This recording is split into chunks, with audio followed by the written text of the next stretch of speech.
നിരോധിത സംഘടനകൾ പുതിയ രൂപത്തിൽ കേരളത്തിൽ സജീവമാകുന്നു. പോപ്പുലർ ഫ്രണ്ടിനൊപ്പം നിരോധിച്ച സംഘടനയായ NCHRO ആണ് കേരളത്തിൽ ശക്തിപ്പെടുന്നത്. National confederation for human dignity and rights എന്ന പേരിലാണ് രംഗപ്രവേശം. സംഘടനയുടെ പ്രഖ്യാപന സമ്മേളനം മറ്റന്നാൾ കോഴിക്കോട് നടക്കും. ഗോകുൽ കെ വേണുഗോപാൽ ചേരുന്നു കൂടുതൽ വിവരങ്ങളുമായി. ഗൂഗിൾ, എപ്പോഴും ഈ നിരോധിക്കപ്പെട്ട സംഘടനകൾ പുതിയ രൂപത്തിൽ വീണ്ടും ആവിർഭവിക്കുന്ന കാഴ്ചകൾ തന്നെയാണ് കേരളത്തിൽ കാണാൻ കഴിയുന്നത്. ഇപ്പോൾ അത്തരത്തിൽ പോപ്പുലർ ഫ്രണ്ടിനൊപ്പം നിരോധിച്ച ഒരു സംഘടനയായ NCHRO ആണ് കേരളത്തിൽ ശക്തിപ്പെടുന്നത്.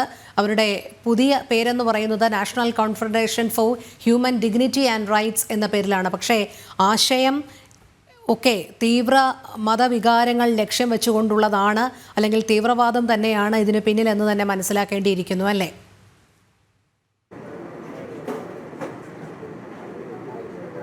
അതുതന്നെയാണ്. ഇത്തരത്തിലുള്ള ആശങ്ക നമുക്ക് നേരത്തെ തന്നെ ഉണ്ടായിരുന്നതാണ്. കാരണം സിമിയൊക്കെ നിരോധിച്ച സമയത്ത് അത് വേറൊരു രൂപത്തിലും ഭാവത്തിലും പോപ്പുലർ ഫ്രണ്ട് എന്ന പേരിൽ സമൂഹത്തിൽ പ്രവർത്തനം ആരംഭിക്കുകയും വിഘടിത ശ്രമങ്ങൾ, തീവ്രവാദ ശ്രമങ്ങളൊക്കെ രാജ്യത്തിൻ്റെ സംഘടിത ശക്തിയെ തകർക്കാനുള്ള ശ്രമങ്ങളൊക്കെ നടത്തിയതാണ്. പിന്നീട് 2022 നവംബറിലാണ് പോപ്പുലർ ഫ്രണ്ടിനെ നിരോധിക്കുന്ന ഒരു സാഹചര്യം ഉണ്ടായത്.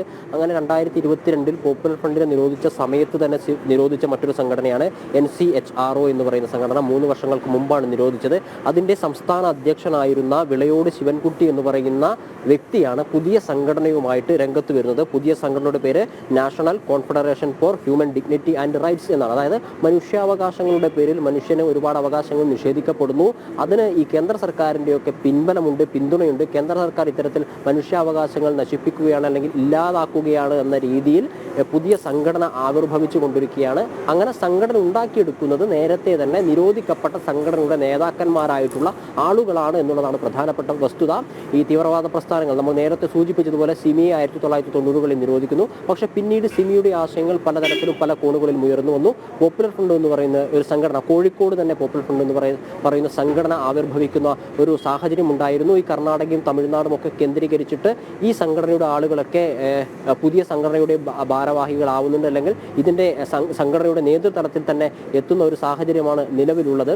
കേന്ദ്ര ഏജൻസികളുടെയൊക്കെ ശക്തമായ നിരീക്ഷണങ്ങൾ ഉള്ള സാഹചര്യത്തിലാണ് പുതിയ പേരിലും പുതിയ ഭാവത്തിലും ഈ സംഘടനയുടെ ആവിർഭാവം എന്നുള്ളത് സ്വാഭാവികമായിട്ട് ആശ്വാസം നൽകുന്നതാണ്. കാരണം ഇത്തരത്തിലുള്ള ആളുകളുടെ, തീവ്രവാദ സംഘടനകളുടെ നേതാക്കളായിരുന്ന ആളുകളുടെ സദാസമയം കേന്ദ്ര ഏജൻസികളൊക്കെ നിരീക്ഷിച്ച് വരികയും ചെയ്യുന്നുണ്ട്. അതിനാൽ തന്നെ ഇവരുടെയൊക്കെ പ്രവർത്തനങ്ങൾ മോണിറ്റൈസ് ചെയ്യും എന്ന കാര്യത്തിൽ സംശയമില്ല.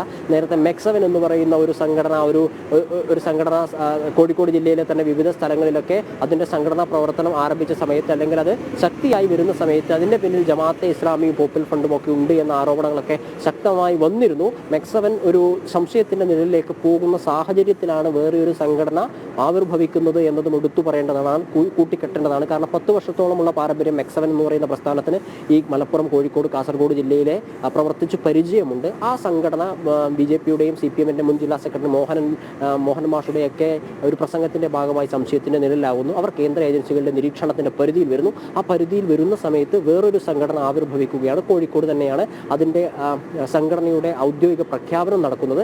ഈ പുതിയതായി വരുന്ന സംഘടനയ്ക്ക് നേതൃത്വം നൽകുന്നത് നേരത്തെ തന്നെ നിരോധിക്കപ്പെട്ട സംഘടനയിൽപ്പെട്ട ആളുകളാണ് എന്നുള്ളതാണ് പ്രധാനപ്പെട്ട കാര്യം. നേരത്തെ പറഞ്ഞതുപോലെ ആളുകളെയൊക്കെ, ഒരു കൂട്ടം ആളുകളെ തെറ്റിദ്ധരിപ്പിക്കാൻ സാധ്യതയുള്ള പേരിൽ, അല്ലെങ്കിൽ അത്തരത്തിലുള്ള മൂടുപടങ്ങൾ എടുത്തണിഞ്ഞുകൊണ്ട് മനുഷ്യാവകാശ സംരക്ഷകർ എന്ന രീതിയിലുള്ള ഒരു മൂടുപടമൊക്കെ എടുത്തണിഞ്ഞുകൊണ്ടാണ് അവർ മുന്നോട്ടേക്ക് വരുന്നത് എന്നുള്ളത് പ്രധാനപ്പെട്ട കാര്യമാണ്. നിരവധി കേസുകളിലൊക്കെ പ്രതികളാക്കപ്പെട്ടിരുന്ന ആളുകൾ പിന്നീട് ചില ആളുകളൊക്കെ പ്രതിപട്ടികയിൽ നിന്ന് വിട്ടുപോവുകയോ അല്ലെങ്കിൽ കോടതി കുറ്റവിമുക്തരാക്കുകയൊക്കെ ചെയ്തിട്ടുണ്ട്.